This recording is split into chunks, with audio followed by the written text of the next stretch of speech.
বিগত ক্লাসে আমি তোমাদেরকে দেখিয়েছিলাম দুটি সংখ্যার গুণফল ২৭০০, সংখ্যা দুটির ঘষাগু ১৫ হলে লসাগু কত। ঠিক আছে, এটা ছিল গত ক্লাসে, বাট সেটাকে আমি একটু চেঞ্জ করে তোমাদেরকে বলেছিলাম। তোমাদের হোমওয়ার্ক ছিল কি, দুটি সংখ্যার গুণফল ২৭০০ এবং লসাগু সংখ্যা দুটির লসাগু ১৮০ হলে গসাগু কত, এটা করতে দিয়েছিল বা এটা তোমাদের হোমওয়ার্ক ছিল।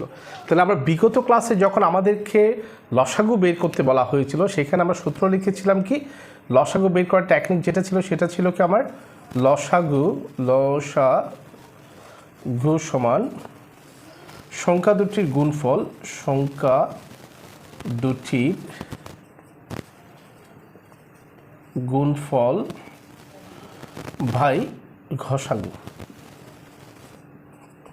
এটা ছিল জাস্ট, এখানে আমরা কি করেছি, ভ্যালুগুলো বসিয়ে দিয়েছিলাম, ভ্যালুগুলো বসিয়ে আমরা লসাগুটা বের করে নিয়েছিলাম।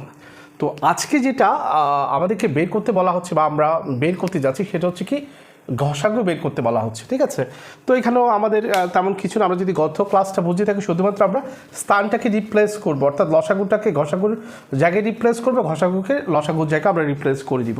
তাহলে সেই ক্ষেত্রে আমরা যদি এটাকে রিপ্লেস করি, আমার এই ঘষাগুর জায়গায় আমার লসাগু করে দিব, অর্থাৎ লসাগুর জায়গায় ঘষাগু করে দিব। আমরা এখানে কি করে দিব, লসাগু করে দিব, আর এখানে ঘষাগু করে দিব, স্থান রিপ্লেস হয়ে গেল।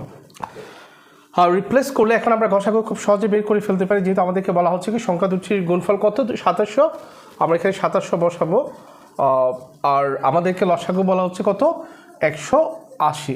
সো ১৮০ দ্বারা ২৭০০কে ভাগ দিলে আমরা ভ্যালু পাই কত, ১৫। আমাদের ঘষাগু হচ্ছে কত, ১৫। হ্যাঁ স্যার, আশা করি তোমরা বুঝতে পারি। যদি তোমাদের ক্লাসটি ভালো লাগে, তোমরা তোমাদের বন্ধুদের সাথে শেয়ার করবে ক্লাসটি।